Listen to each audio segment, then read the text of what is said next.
آپ کو معلوم ہے ایک عبارت میں سطور ہوتی ہیں اور ایک درمیان میں ہوتا ہے، ان کے کچھ لکھا ہوا نہیں ہوتا. You have to read between the lines. قرآن میں بعد میں آنے والے حالات بھی درج ہیں، لیکن اس طرح نہیں جیسے کہ پچھلے حالات درج ہیں. اس کے لیے ذرا ان ڈیپتھ پونڈرنگ اوور، غور و فکر اور تدبر کی ضرورت ہوگی. وَحُكْمُ مَا بَيْنَكُمْ، اور جتنے اختلافات تمہارے اندر پیدا ہوں گے تا قیام قیامت، ان سب کا فیصلہ بھی اس کتاب میں موجود ہے. وَهُوَ حَبْلُ اللَّهِ الْمَتِينُ وَهُوَ الذِّكْرُ الْحَكِيمُ، یہی تو ہے. وَهُوَ الصِّرَاطُ الْمُسْتَقِيمُ، سیدھا راستہ. اور کون سا؟ یہی قرآن تو ہے. ہر رکعت میں کہتے ہو اهْدِنَا الصِّرَاطَ الْمُسْتَقِيمُ، اور قرآن دیا ہوا ہے اس پر غور نہیں کرتے. عجیب تماشا ہے ہمارا. نماز کی ہر رکعت میں اهْدِنَا الصِّرَاطَ الْمُسْتَقِيمُ، اور حضور فرمایا وَهُوَ الصِّرَاطُ الْمُسْتَقِيمُ، صراط مستقیم یہ قرآن ہی تو ہے. الذکر الحکیم یہ قرآن ہی تو ہے. وَهُوَ حَبْلُ اللَّهِ الْمَتِينُ، اور یہی ہے اللہ کی مضبوط رسی. آپ نے قاری صاحب سے وہ آیات سنی سورہ آل عمران کی، وَاعْتَصِمُوا بِحَبْلِ اللَّهِ جَمِيعًا وَلَا تَفَرَّقُوا، اللہ کی رسی کو مضبوطی سے مل جل کر تھامو اور تفرقے میں مبتلا نہ ہو. تفرقہ ہوگا تو کیا ہوگا؟ تمہاری ہوا اکھڑ جائے گی. آج آپ کو معلوم ہے دول عرب اگر یہ یکجا ہو جائیں، ایک دن کے لیے اسرائیل قائم نہیں رہ سکتا. امریکہ نہیں، امریکہ کا باپ اسے قائم نہیں رکھ سکتا. اگر امت عرب ہی جمع ہو جائے، عالم اسلام تو بڑی شے ہے. جو وسائل ان کے پاس ہیں، جو اللہ تعالیٰ نے ان کو نعمتیں عطا فرمائی، لیکن افتراق، انتشار، اختلاف، جتھے بندی، گروہ بندی، دھڑے بندی، اس نے اسرائیل کا خنجر ان کے سینے میں پیوست کیا ہوا. اس لیے کہ فَتَذْهَبَ رِيحُكُمْ، اگر تم اختلاف کرو گے تو تمہاری ہوا اکھڑ جائے گی. آج وہ ہوا اکھڑ چکی ہے. تو فرمایا وَاعْتَصِمُوا بِحَبْلِ اللَّهِ جَمِيعًا وَلَا تَفَرَّقُوا، اللہ کی رسی کو مضبوطی کے ساتھ مل جل کر تھامو اور تفرقے میں مت پڑو. السلام علیکم ناظرین، ڈاکٹر اسغر احمد کے مزید بیان سننے کے لیے ہمارے یوٹیوب چینل کو سبسکرائب کریں، لائک کریں اور بیل آئیکن پریس کریں. حضور فرما رہے ہیں وہ اللہ کی رسی کون سی؟ ہوا حبل اللہ المتین، یہی قرآن ہے اللہ کی مضبوط رسی. علامہ اقبال نے کیا خوب کہا ہے. علامہ اقبال نے قرآن اور حدیث کے حقائق کو جس طریقے سے اشعار کا جامہ پہنایا ہے، وہ تو خود کہتے ہیں گوہر دریائے قرآن سفتام، میں نے قرآن مجید کے دریا سے موتی نکال کر اپنے اشعار کے اندر میں نے چن دیے ہیں. میرا کام اور کچھ نہیں ہے. موتی کوئی بھی غواص پیدا نہیں کرتا، دریا کی گہرائی سے نکال لاتا ہے. یہ میری حکمت نہیں ہے جو میرے اشعار میں ہے، یہ میں نے قرآن مجید کے دریا میں غوطہ زنی کر کے اس سے یہ موتی نکالے. گوہر دریائے قرآن سفتام. اب دیکھیے اسی حدیث کے اس ٹکڑے کو کیسے شعر میں لائے ہیں. از یک آئینی مسلمان زندہ است، پیکرے ملت سے قرآن زندہ ہست. مسلمان کی زندگی تو ایک آئین کے بدولت ہے. یہ آئین قرآن جو کہا تھا کبھی قائد اعظم مرحوم نے، جب پوچھا گیا تھا کہ آپ کے پاکستان کا دستور کیا ہوگا، کیا فرمایا تھا؟ یاد کیجئے کہ ہمیں کسی نئے دستور کی ضرورت نہیں، ہمارا دستور 1400 برس پہلے طے ہو چکا ہے. یہ ہماری بدقسمتی ہے. جو کچھ کہا تھا قائد اعظم نے کہ God has given us a golden opportunity to prove our worth as architects of a new state and let it not be said that we didn't prove equal to the task. میں معذرت کے ساتھ عرض کروں گا حضرت کہ واقعہ یہ ہے کہ ہم اس کے equal to the task ثابت نہیں ہوئے. قائد اعظم کا دیا ہوا پاکستان آج دنیا میں موجود نہیں ہے. اس کا ایک حصہ اپنے نام سے دستبردار ہو کر بنگلہ دیش بن چکا ہے. اس نے اپنی تاریخ کو خیر بات کہہ دیا ہے. حالانکہ مسلم لیگ کی جنم بھومی ڈھاکہ ہے. 1906 میں ڈھاکہ میں مسلم لیگ نے جنم لیا تھا. اور اگر وہ صرف ہم سے علیحدہ ہوتا یہ اکیرا صدمہ ہوتا. لیکن یہ کہ اس نے جب نام بدلا ہے، در حقیقت اس نے اپنے تاریخ سے، اپنے پس منظر سے استعفیٰ دیا. یہ ہمارا دوہرا ہمارے لیے صدمے کی بات ہے. کیا 2 یمن موجود نہیں ہیں؟ ان میں سے کوئی ایک بھی اپنا نام چھوڑنے کو تیار ہوگا؟ کیا 2 جرمنی دنیا میں موجود نہیں ہیں؟ کوئی ایک بھی ان میں سے اپنا نام چھوڑے گا؟ کیا 2 کوریا نہیں ہیں؟ 2 ویتنام نہیں ہیں؟ تو کیا 2 پاکستان نہیں ہو سکتے تھے؟ ہو سکتے تھے. میں یہ کہا کرتا ہوں کہ یہ گہرا صدمہ ہے علیحدگی، اور دوہرا صدمہ ہے، اور اس سے کہیں زیادہ بڑا کہ انہوں نے اپنا نام بدل دیا، اپنی آئیڈینٹی چینج کر دی. انہوں نے وہ نام اپنے ماتھے سے اتار کر خلیج بنگال کے اندر دبو دیا. یہ بہت بڑی سزا ہے جو ہمیں ملی ہے. کیوں ملی ہے؟ کہ ہم نے 25 برس تک اس قائد جس کو کہا تھا کہ وہ ہمارا آئین ہے، اس کو آئین نہیں بنایا. ہم نے دنیا کے سامنے جھولیاں پساری، ہم نے طرح طرح کے نظاموں کو آزمایا، لیکن اس قرآن کی طرف پیش قدمی نہیں کی. اللہ تعالیٰ ڈھیل دیتا ہے لیکن سزا بھی بہت سخت ہوتی ہے. ان بطش ربک لشدید، وہ ہم پر کوڑا برسا ہے. تاریخ انسانی کی عظیم ترین شکستوں میں سے ایک شکست ہے کہ جو ہمارے ماتھے پر کلنک کے ٹیکے کی طرح موجود ہے. اللہ کرے کہ آئندہ یہ تاریخ اپنے آپ کو نہ دہرائے. لیکن میں عرض کر دیتا ہوں آپ سے، جو ہمارے لچھن ہیں، جو ہمارا طرز عمل ہے، جو ہمارے لیل و نہار ہیں، جو ہمارا انداز ہے، اللہ کے دین کا استہزاء اور تمسخر، جس طرح اللہ کے ساتھ مذاق ہم کر رہے ہیں، اس کا شاید اس سے بھی کہیں زیادہ برا نتیجہ نکلے۔ اللہ مجھے اور آپ کو اور ارض مقدس پاکستان کو اس انجام سے بچائے، لیکن اس کے لیے کام کرنا ہوگا، صرف کہنے سے بات نہیں بنے گی، کمر کسنی ہوگی، ہمت جو ہے پھر انسان کو اثر نو، ایک نئی تعمیر، ایک عزم، ایک ہاتھ میں قرآن اور ایک میں تلوار لے کر یہ امت پھر دوبارہ میدان میں آئے۔ بہرحال عرض یہ کرنا تھا، اقبال کہتا ہے از یکائنی مسلمان زندہ است، پے کرے ملت سے قرآن زندہ ہست، ماں ہما خاک و دل آگاہ اوست، اعتصامش کن کہ حبل اللہ اوست۔ تامو اس کو مضبوطی کے ساتھ، حبل اللہ یہی قرآن ہے، یہ یک آئینی اور پیکر قرآن کی زندگی، پیکر ملت کی زندگی جو ہے اس قرآن کی بدولت ہے۔ تو حضور نے کیا فرمایا؟ فتنے سے بچنے کا راستہ کون سا ہے؟ کتاب اللہ فیہ نبأ ما قبلکم وخبر ما بعدکم وحکم ما بینکم وہو الصراط المستقیم وہو حبل اللہ المتین وہو الذکر الحکیم۔ ایک 3 جملے اور سن لیجئے۔ هو الذی لا یشبع منہ العلماء ولا یخلق عن کثرت الرد، یہ قرآن وہ شے ہے جس سے اہل علم کبھی سیر نہ ہو سکیں گے، ولا تنقضی عجائبہ، اس کے عجائب کبھی ختم نہیں ہوں گے۔ یہ ہیروں کی وہ کان نہیں ہے کہ جو کبھی خالی ہو جائے کہ سارے ہیرے نکل چکے ہیں، اب مزید ہیرے نہیں ہیں، نہیں، علم اور حکمت کے ہیرے اور ہدایت اور حکمت کے موتی اس میں سے ابد الآباد تک نکلتے رہیں گے۔ ضرورت صرف کھودنے کی ہے، میں نے وہ لفظ استعمال کیا تھا، آج کا قرآن کھودنا ہوگا، آج کی ہدایت اس قرآن سے نکالنی ہوگی۔ قرآن جب نازل ہوا آن دی سرفیس، بالکل ظاہر وہ تھی اس کی ہدایت جو اس دور کے لیے ضروری تھی، ہمیشہ کی ہدایت اس کے اندر رکھ دی گئی ہے، اس میں مضمر ہے، اس میں چھپی ہوئی ہے، اس کے لیے تدبر کی ضرورت ہے۔ کتاب انزلناہ الیک مبارک لیدبروا آیاتہ ولیتذکر اولو الالباب، لوگ تدبر کریں، اس کی گہرائیوں کے اندر غوطہ زنی کریں۔ لا تنقضی عجائبہ، اس کے عجائب کبھی ختم نہیں ہوں گے، ولا یشبع منہ العلماء، اہل علم کبھی اس سے سیر نہیں ہوں گے۔ آپ کو سخت بھوک لگی ہوتی ہے اور کھانا کھانے کے تھوڑی دیر کے بعد اب آپ کا ہاتھ رک جاتا ہے، سیر ہو گئے، بہترین کھانا ہے لیکن نہیں کھا سکتے۔ اگر عام حالات میں وہ آتا تو کبھی نہ چھوڑتے، لیکن اب وہ آپ کا میزبان کہہ رہا کچھ اور لیجیے، تناول فرمائیے ذرا، یہ بھائی نہیں میں اب بھر چکا، یہ آپ کہتے ہیں کہ نہیں؟ حضور فرمایا یہ قرآن وہ شے نہیں ہے جس سے اہل علم کبھی سیر ہو سکے، ان کی پیاس بڑھتی چلی جائے گی، ان کے اندر quest of knowledge, search for wisdom بڑھتی چلی جائے گی۔ کبھی بھی انسان یہ محسوس نہیں کرے گا کہ مجھے جو لینا تھا میں لے چکا، بلکہ یہ کہ جیسے جیسے قدم آگے بڑھیں گے تہذیب کے، تمدن کے، علم کے، اتنے ہی قرآن جو ہے وہ آگے بڑھتا چلا جائے گا ہر دور کی رہنمائی کے لیے۔ لا تنقضی عجائبہ ولا یخلق عن کثرت الرد، بار بار کے پڑھنے سے اس پر بوسیدگی طاری نہیں ہوگی۔ دنیا کی اور کتابیں ہیں، ایک دفعہ پڑھ لیں گے، 2 دفعہ پڑھ لیں گے، 3 دفعہ پڑھ لیں گے، 4 دفعہ پڑھ لیں گے، پھر جی نہیں چاہے گا۔ لیکن یہ کتاب وہ ہے، امام شافعی کا میں واقعہ آپ کو سناتا ہوں۔ وہ یہ کہتے ہیں کہ ایک مرتبہ میرے ذہن میں یہ سوال آ گیا کہ اجماع کے لیے بھی قرآن مجید میں کوئی سند ہے، دلیل ہے؟ سب مانتے ہیں کہ اجماع جو ہے سورس ہے قرآن کے اسلامی قانون کی، جس پر کہ امت کا اجماع ہو جائے۔ تو کہتے ہیں میں نے 300 مرتبہ قرآن پڑھا اول سے آخر تک، صرف اس دلیل کی تلاش میں۔ 300 مرتبہ مجھے نہیں ملی، 301ویں مرتبہ جب پڑھ رہا تھا مجھے روشنی مل گئی۔ وہ یبتغی غیر سبیل المومنین کے جو الفاظ آئے ہیں، نولہ ما تولی ونصلہ جہنم، جو کوئی شخص مسلمانوں کے راستے کو چھوڑ کر کوئی اور راستہ اختیار کرے گا ہم اسے اسی کے حوالے کر دیں گے اور جہنم میں پہنچا دیں گے۔ معلوم ہوا مسلمانوں کا جس پر اجماع ہو جائے اس کو بھی ایک سند حاصل ہے، یہ مسلمانوں کا مجمع علیہ ایک راستہ ہے، اس کو بھی ایک سند اور دلیل کی حیثیت حاصل ہے۔ لن تزولا قدم ابن آدم، حضور نے خبر دی ہے ابن آدم کے قدم ہل نہیں سکیں گے۔ جیسے مجرم کھڑا ہوتا ہے کٹہرے کے اندر، اس کٹہرے میں سے ہل نہیں سکو گے، حتی یسأل عن خمس، جب تک کہ 5 چیزوں کا حساب نہ لے لیا جائے۔ وہ 5 چیزیں کیا ہیں؟ کان کھول کر سنیے۔ عن عمرہ فیما افناہ، عمر کا حساب دو، یہ 80 برس اور 70 برس ہم نے تمہیں دنیا میں دیے، کہاں ضائع کیے؟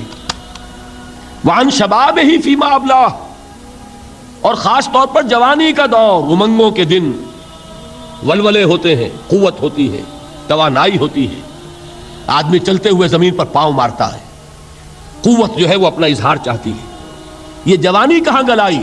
حساب دو، ایک ایک لمحے کا حساب دو۔ وَعَن مَالِهِ مِنْ أَيْنَ اكْتَسَبَهُ وَفِيمَا أَنفَقَهُ، ایک ایک پائی کا حساب دو، مال کا کہاں سے کمایا تھا، حلال سے کہ حرام سے، اور کہاں خرچ کیا تھا، گلچھروں میں، عیاشیوں میں، یا نیکی کے کاموں میں، ادائے حقوق میں، اللہ کے دین کے لیے۔ 4 سوال ہو گئے، 2 زندگی کے بارے میں، ایک زندگی پوری بحیثیت مجموعی کہاں کس کام میں لگائی، اور خاص طور پر شباب کا دور کہاں لگایا۔ 2 سوال مال کے بارے میں، کمایا کہاں سے، حلال سے کہ حرام سے، جائز سے کہ ناجائز سے، خرچ کہاں کیا، اور آخری سوال وَعَمَّا عَمِلَ فِيمَا عَلِمَ، جو علم حاصل کیا تھا اس میں عمل کتنا کیا۔ علم کے انبار لگاتے چلے گئے اور عمل کے آغاز کی بھی نوبت نہ آئی۔ یہ علم جو ہے یہ اس روز سب سے بڑا وبال بن جائے گا انسان، اتنا علم اور عمل کچھ نہیں، بجائے کہ کریڈٹ کا ذریعہ بنے یہ الٹا ڈیبٹ کا کھاتا بن جائے گا۔ یہ جواب دہی کا احساس ہے کہ جس کی وجہ سے انسان کی ٹریجڈی جو ہے وہ دوہری ہے۔ کوئی حیوان اتنے بوجھ تلے نہیں، مشقت کی، محنت کی، اس زندگی میں ختم ہوئے، اس کے بعد کوئی محاسبہ نہیں۔ اس کو بھی غالب نے خوب کہا ہے کہ اب تو گھبرا کے یہ کہتے ہیں کہ مر جائیں گے، اور مر کے بھی چین نہ پایا تو کدھر جائیں گے۔ یہ ہے وہ ہیومن ٹریجڈی۔ اب میں آپ کو توجہ دلانا چاہتا ہوں، ایک تو گوتم بدھ کا فلسفہ، اس کے فلسفے کا مین تھیم یہ ہے سروم دکھم، آل از پین، آل از سفرنگ، اور اس نے جو بھی اپنی محنت کی یہ تو اللہ ہی بہتر جانتا ہے کہ اسے بعد میں ملا کیا اور کیا نہیں ملا۔ ایک بات آپ سے عرض کر دوں گوتم بدھ کے بارے میں، ایک بہت جید عالم میرے نزدیک بر صغیر پاک و ہند کے علماء میں جو اس صدی کے علماء ہیں ان میں ان کا بہت اونچا مقام ہے، مولانا مناظر احسن گیلانی رحمۃ اللہ علیہ۔ گیلان قصبہ ہے ایک بہار کا، وہاں کے رہنے والے تھے، ان کی زندگی زیادہ گزری حیدرآباد دکن میں، عثمانیہ یونیورسٹی میں استاد رہے۔ انہوں نے گوتم بدھ کے بارے میں یہ لکھا ہے کہ میرا یہ گمان ہے کہ وہ بھی اللہ کے نبی تھے، اور اس کی دلیل دی ہے۔ قرآن مجید میں ایک رسول کا ذکر آتا ہے ذوالکفل، اور یہ ذوالکفل وہ ہے جس کے بارے میں ہمیں کچھ پتہ نہیں۔ قرآن مجید میں بھی ایک جگہ ذکر آیا ہے۔ نمبر 2 یہ کہ کسی حدیث میں اس کی کوئی ہمیں وضاحت نہیں ملتی، نہ حضور سے پوچھا گیا نہ حضور نے اس کی وضاحت فرمائی۔ اب یہ ذوالکفل ہے کون؟ تورات میں جو نبیوں کے نام آتے ہیں ان میں سے کسی نبی کا نام ذوالکفل کے آس پاس نہیں بنتا کہ یہ سمجھا جائے کہ یہ اس نام کی بگڑی ہوئی یا بدلی ہوئی شکل بن گئی ہے۔ تو انہوں نے جو کہا ہے وہ بات وزنی معلوم ہوتی ہے اس اعتبار سے کہ کپل وستو، کپل پے جو ہے وہ عربی میں ہے نہیں، وہ فے بنتی ہے، تو ذوالکفل کے معنی کفل والا، اور یہ کفل جو ہے کپل والا، جس کو ہم کہتے ہیں کپل وستو کا شہزادہ۔ تو انہوں نے یہ کہا ہے کہ گوتم بدھ کے بارے میں یہ خیال، یہ میں عرض کر دوں کہ اس کو ہم یقین سے نہیں کہہ سکتے، یہ ان کا گمان ہے، خیال ہے، واللہ عالم کہیں گے ہم، لیکن امکان ضرور موجود ہے۔ قرآن کہتا ہے وَلِكُلِّ قَوْمٍ ہَادٍ، ہم نے ہر قوم میں ہادی بھیجے، وَإِن مِّن قَرْيَةٍ إِلَّا خَلَا فِيهَا نَذِيرٌ، کوئی بستی ایسی نہیں دنیا میں جس میں کوئی نہ کوئی خبردار کرنے والا نہ آیا ہو۔ تو یہ ممکن نہیں ہے کہ وہاں نبی نہ آئے ہوں، لیکن ان کی تعلیمات اتنی بدل گئی ہیں کہ ہم ان کو پہچان نہیں سکتے۔ حضرت مسیح علیہ السلام کی تعلیمات اگر عیسائیوں سے ہم سمجھیں تو کبھی بھی انہیں اللہ کا نبی نہیں مان سکتے۔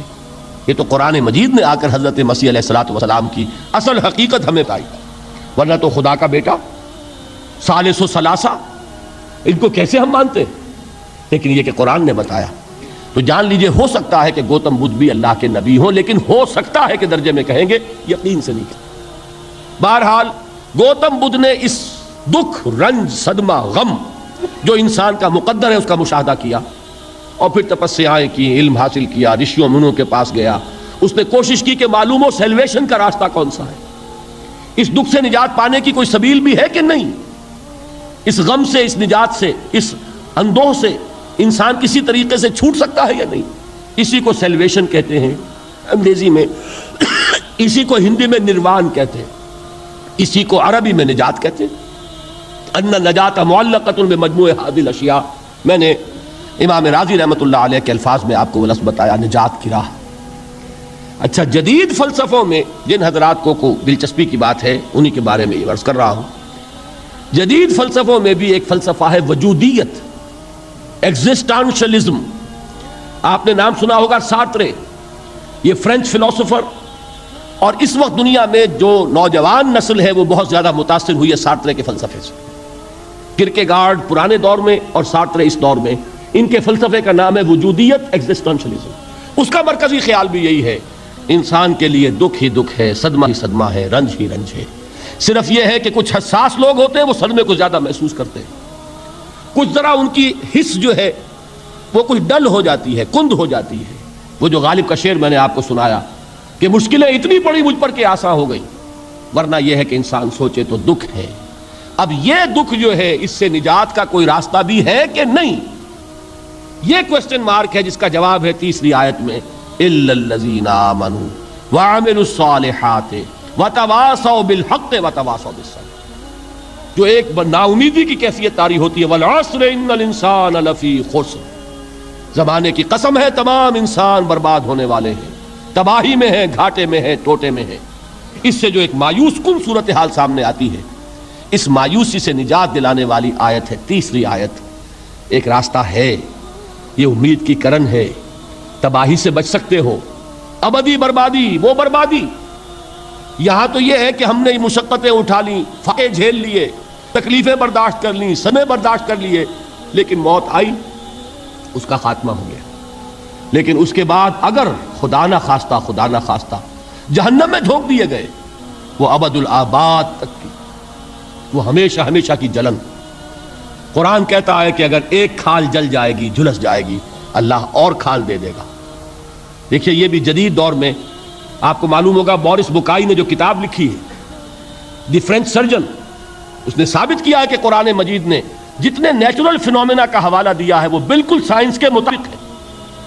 آج ہمیں یہ معلوم ہے کہ حس جو ہے وہ صرف کھال میں ہوتی ہے، کھال حساس ہوتی ہے، کھال اتر جائے نیچے جو ہے گوشت جلے گا، آپ کو تکلیف نہیں ہوگی۔ معلوم قرآن نے کہا ہے کہ جب کھالیں ان کی جھلس جائیں گی ہم نئی کھال دے دیں گے، تاکہ وہ سوزش جو ہے، وہ جلن کا احساس برقرار رہے، وہ ختم ہونے نہ پائے۔ حالانکہ اس کی ضرورت نہیں ہے، اگر اندر کا گوشت بھی حس والا ہوتا تو پھر کھال دوبارہ عطا کرنے کی ضرورت نہیں ہے، گوشت جلے گا، اس سے بھی جلن کا اور سوزش کا احساس ہو جائے گا۔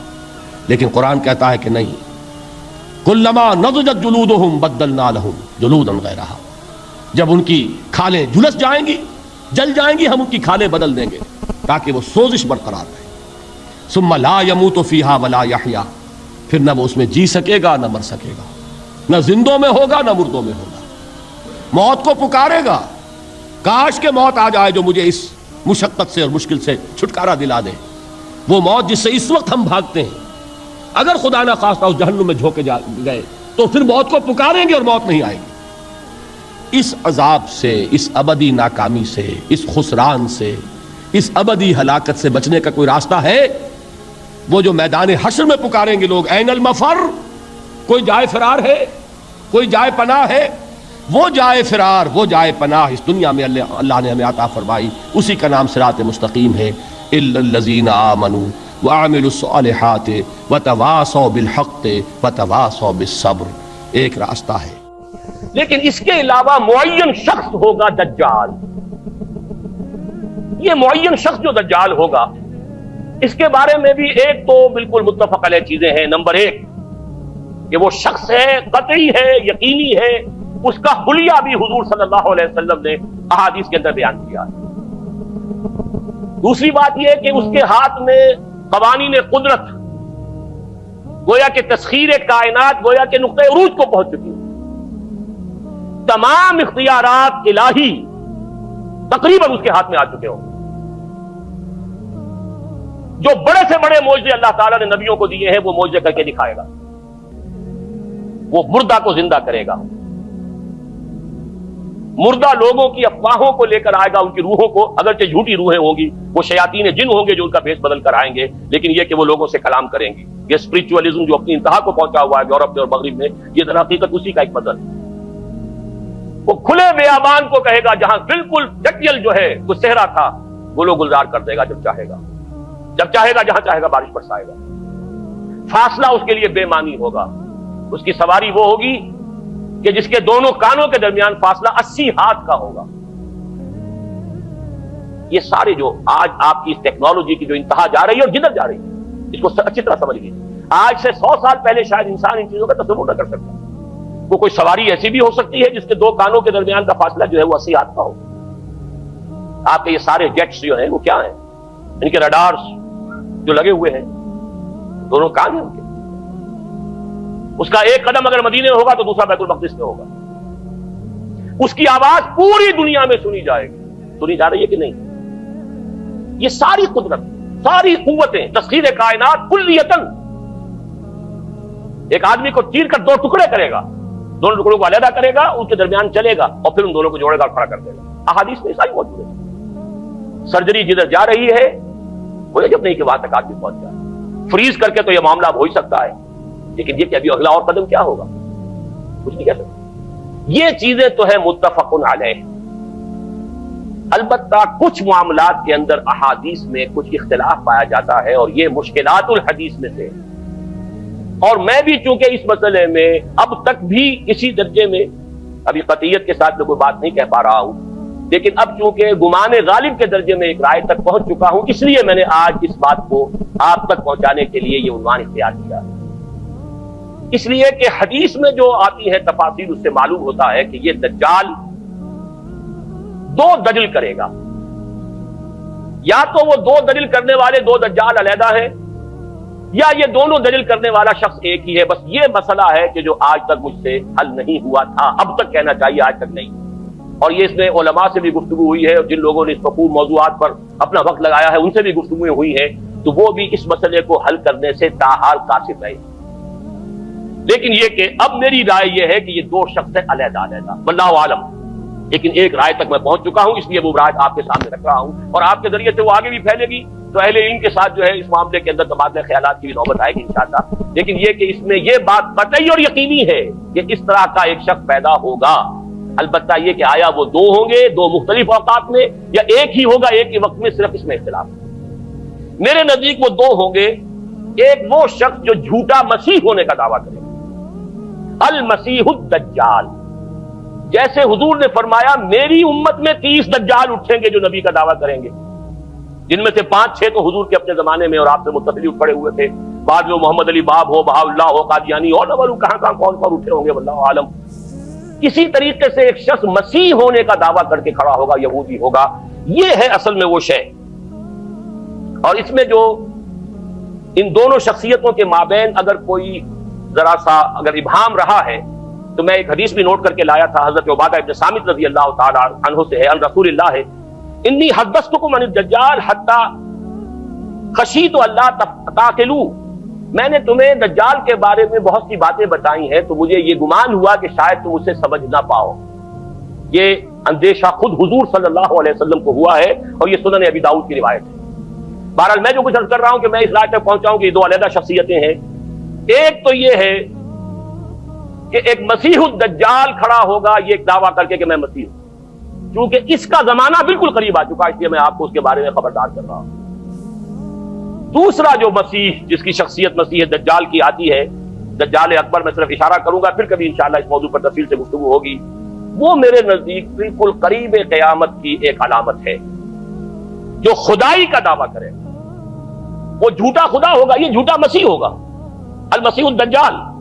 الدجال الاکبر وہ ہوگا کہ جو قیامت کے بالکل قریب کی 3 نشانیاں ہیں، جبکہ وہ آ جائیں گی تو حدیث میں آتا ہے کہ اس کے بعد کسی شخص کے ایمان لانے کا، توبہ کرنے کا فائدہ نہیں ہوگا. ویسے تو علامات قیامت جو ہے ان میں سب سے پہلی میں نے بتایا تھا حضور کی بعثت خود علامات میں سے. اس کے بعد 10 علامتیں حضور نے گنوائی ہیں اور وہ تدریجاً پوری ہوتی چلی جائیں گی. آخری علامات کے لیے حدیث سن لیجیے، عن ابی ہریرہ رضی اللہ تعالی عنہ قال